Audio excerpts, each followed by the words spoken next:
வேடசந்தூர் சட்டமன்ற உறுப்பினர் திமுக தலைவருமான பண்ணை கார்த்திகேயன் அவர்களையும் மற்றும்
வேடசந்தூர் சட்டமன்ற உறுப்பினர் முன்னாள் சபாநாயகர் நமது மாமா அவர்கள்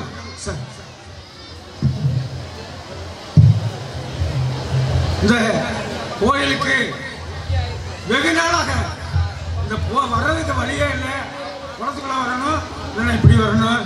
கடுமையான சட்ட திட்டங்களை கலெக்டரிடத்திலே மக்களிடத்திலும் பேசி சிறப்பான ஒரு ரோடு போட்டு கொடுத்த எங்கள் காந்திராஜன் எம்எல்ஏ அவர்களுக்கு எங்கள் கோயில் தலைவர் சுந்தரமூர்த்தி அவர்கள்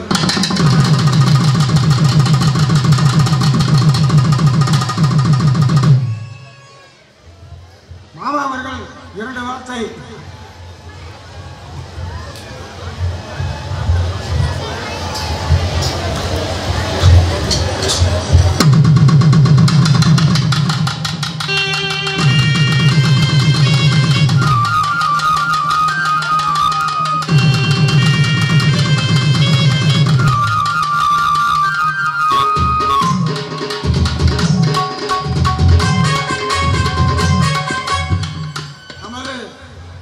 காஞ்சிராஜன் எம்எல்ஏ அவர்களும் சவணமா கோயில் அறங்காவலர் குழு தலைவரும் ஐயா அவர்கள் உங்கள் மத்தியிலே 2 வார்த்தை பேசுவார்.